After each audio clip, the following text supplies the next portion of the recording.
El gobierno al comienzo dijo, no, eso no es cierto.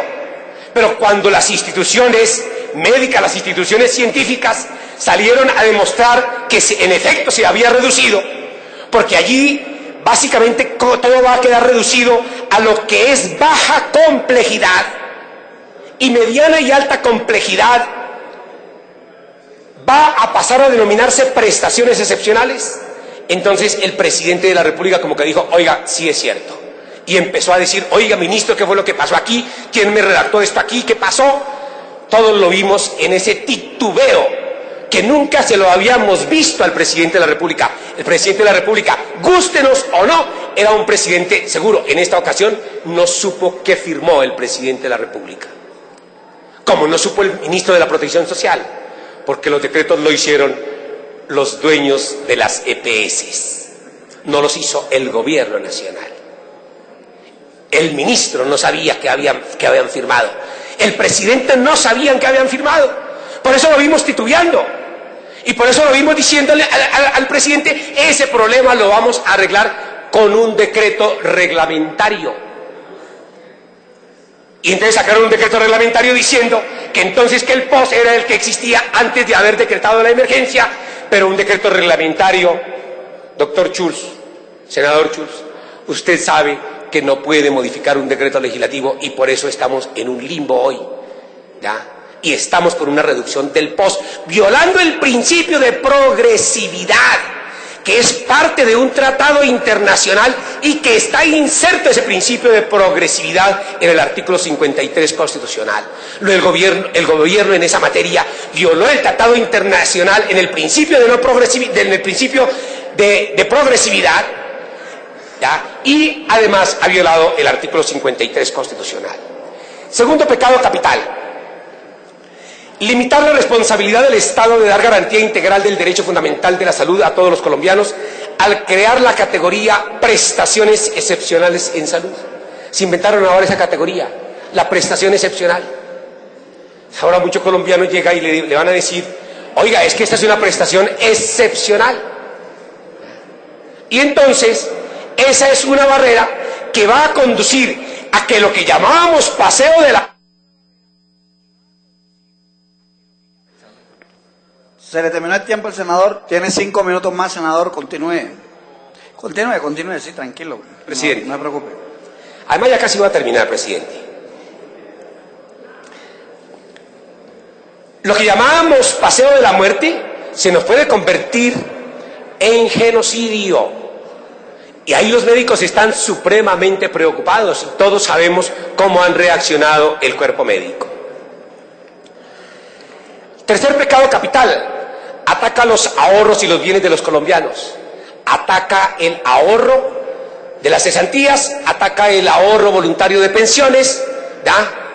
Y manda a la gente a que cuando tenga que acudir a una prestación excepcional y esa prestación excepcional vaya a ser objeto de copago, si no tiene en plata ahorrada en cesantías o en pensiones, tenga que recurrir al sistema bancario colombiano. Y todo eso se constituye en mayores barreras de acceso. Eso va contra el principio de accesibilidad.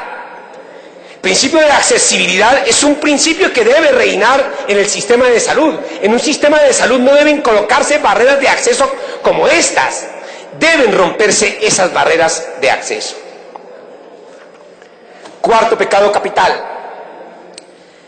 Se termina de destruir lo poco de la autonomía que quedaba en el acto médico. ¿Por qué digo la poca autonomía que quedaba? Porque es que prácticamente hoy los médicos no tienen autonomía. Los médicos son constreñidos por las EPS, son constreñidos por el modelo de salud, para que no velen por la salud de los colombianos y de las colombianas. Los premian o los castigan. Los premian o los castigan para que no le den salud a los colombianos, ¿ya? Es un modelo perverso, doctor Schulz, ¿ya?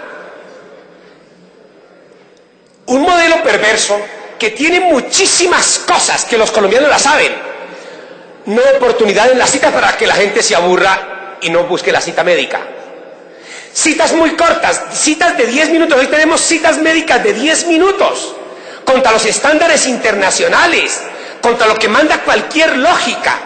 En 10 minutos no se puede atender un paciente. La medicación. Los colombianos saben que aquí lo que hoy medican es ibuprofeno.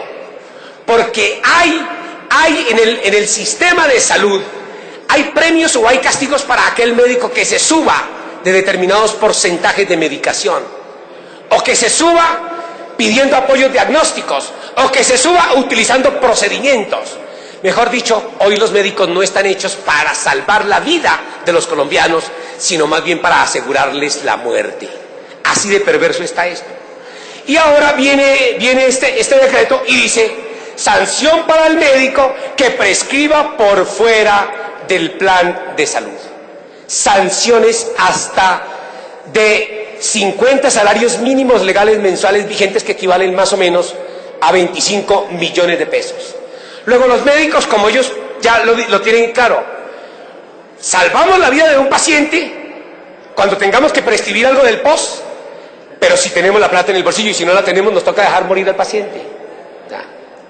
El gobierno ha dicho que va a arreglar eso, pero eso no se arregla a partir de decretos reglamentarios. Los constitucionalistas o cualquier persona lega en el tema jurídico lo sabe perfectamente. Quinto pecado capital. Quinto pecado capital es una bienaventuranza para las EPS, porque ahora aumentaron de 800 a 1.100 salarios mínimos diarios legales vigentes, el piso a partir del cual las EPS responden por la atención de las víctimas de accidente de tránsito. En consecuencia, les van a dejar mayores ingresos a las EPS, mayores utilidades. Habíamos dicho que la reforma se inspiraba en buscar escenarios financieros a favor de las EPS. Pues esos escenarios financieros mejores en la reforma están con todos los impuestos que se han decretado en las tres áreas que ya enunciamos. En las áreas de licores, de cervezas, primera área; segunda área, la de licores, la de cigarrillos y tabaco; y la tercera, en el área de los juegos de suerte y azar y las loterías.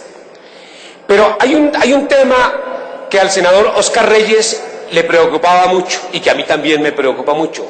Es un tratamiento inequitativo que ha hecho el gobierno en estos decretos, específicamente en el decreto 127, en el decreto legislativo 127 de 2010, un decreto inequitativo contra la industria tabacalera nacional, privilegiando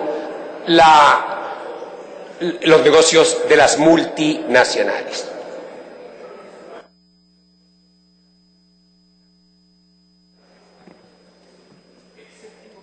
Sonido. El séptimo pecado es que se genera un escenario en el cual puede llevar a acabarse con la red pública hospitalaria, ya que se están reduciendo los porcentajes de contratación. En la ley 1122 que expidió el Congreso, a la cual yo me opuse, porque yo dije, aquí no se necesitan remiendos a la ley 100, sino se necesita una reforma estructural. El Congreso no nos hizo caso a nosotros y le hizo remienditos en la ley 1122. Ahí se planteó que la contratación con los hospitales debería ser mínimo del 60% de las EPS subsidiadas. Y el gobierno dice hasta el 60% en el decreto 133 de 2010. Pues hasta el 60% puede ser arrancar del 0,001 hasta llegar al 60%. ¿Ya? Que es diferente decir mínimo el 60%.